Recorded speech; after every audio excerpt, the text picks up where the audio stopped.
Dan tips selanjutnya adalah kalian harus cari atau masuk dalam komunitas perdietan. Kalau aku komunitas perdietannya apa, yaitu tadi aku download aplikasi Fat Secret itu otomatis aku banyak banget punya temen yang satu perjuangan lah ya kayak gitu, jadi banyak banget yang pingin diet. Nah dari situ aku mulai lebih semangat lagi menjalankan program diet defisit kalori aku. Nah aku juga gabung di grup Facebook.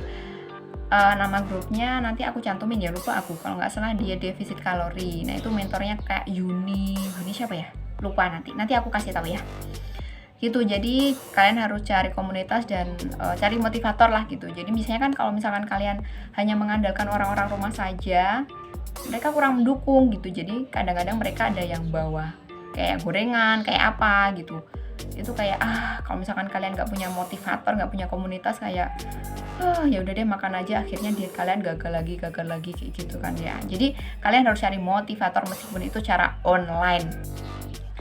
Terus kemudian tips selanjutnya atau poin selanjutnya, karena aku masih menyusui juga, jadi aku harus tetap semangat menyusui, karena menyusui itu membakar kalori kalau nggak salah 300 sampai 700 kilokalori tanpa kita harus melakukan apa aja gitu loh. Jadi kan lumayan ya ibu menyusui gitu kan. Nah sebenarnya kalau misalkan kalian mau menambah atau menambah kalori yang ada di perhitungannya Fat Secret tadi sih nggak apa-apa untuk ibu menyusui. Cuman kalau misalkan aku sih, misalkan aku makan di 1300 aja udah ASI nggak ada pengaruh apa-apa, tetap lancar-lancar aja. Jadi aku sih fine-fine aja gitu. Cuman kalau kalian ibu menyusui nih ya, misalnya kan kalau misalkan di aplikasi Fat Secret sama kalkulator TDE dan BMR tadi kan secara umum, jadi nggak disebutkan ibu menyusui gitu kan. Ya udah kalian tinggal nambahin aja gitu. Kebutuhan ibu menyusuinya 300 sampai 700 kilokalori, seperti itulah ya, istilahnya kayak gitu. Jadi kalian harus menghitung sendiri. Cuman kalau misalkan fine-fine aja seperti aku, nggak ada masalah walaupun aku makan di bawahnya TDEE. Kemudian tips selanjutnya adalah memperbanyak air putih. Jadi nggak usah ditanya lagi ya kalau misalkan aku minum air putih itu seberapa banyak, pasti banyak banget lah gitu. Karena sebelum diet pun aku juga minum air putihnya banyak banget, karena kan emang lagi menyusui, dan orang yang menyusui itu lebih banyak hausnya gitu. Jadi aku lebih air putih itu nggak usah disuruh lah, udah minum sendiri. Nah kalau kalian misalkan yang kurang suka air putih, jadi sebaiknya mulai sekarang harus dirutinin lah minum air putih yang banyak untuk menggantikan minuman lain ketimbang kalian minum teh dalam kemasan. Nah kalau aku baca nih ya, ada nih satu kemasan teh yang kalorinya sekitar 300 atau 200 kilokalori, itu sama dengan olahraga jumping jack hampir 15 menit nonstop. Aduh ngeri banget gak sih? Jadi mendingan daripada kalian minum teh, segernya sama kok, nanti air putih sama teh itu sebenarnya sama kalau menurut aku gitu. Bahkan kalau misalkan aku udah terbiasa minum air putih terus disuruh minum teh, setelah minum teh itu aku tetap haus kayak gitu. Jadi mendingan ya udah ganti aja air putih. Oke, tips selanjutnya atau tips terakhir dari aku, kalian harus menikmati hidup atau kalian harus istiqomah lah istilahnya seperti itu. Jadi jangan cepat puas juga, dan ya udah dinikmati aja prosesnya gitu. Karena dulu waktu aku masih turun 1 kg aja, aku tetap mencintai tubuh aku gitu. Aku tetap merasa bahwa aku ini seksi, aku ini cantik gitu. Jadi jangan down.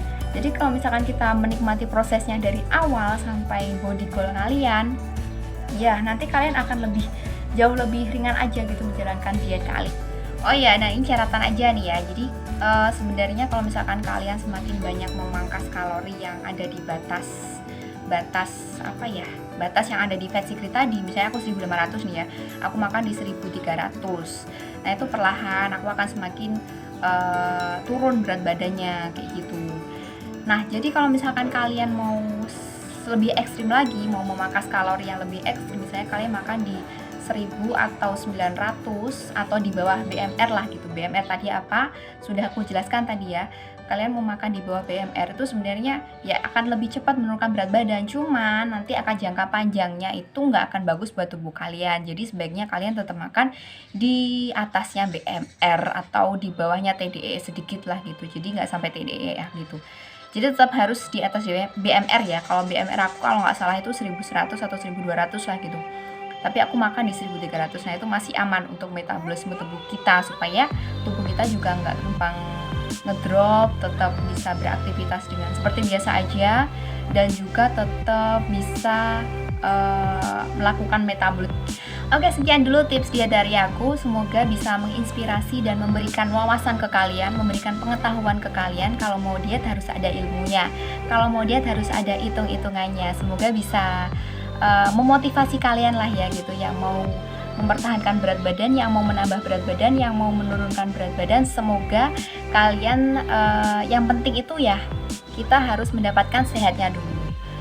Masalah kurus, gemuk, ideal itu cuma bonus. Dadah, jangan lupa dukung aku, dukung channel aku supaya aku bisa terus menginspirasi kalian dengan cara subscribe, komen, dan like yang ada di bawah ini. Oke? Wassalamualaikum warahmatullahi wabarakatuh.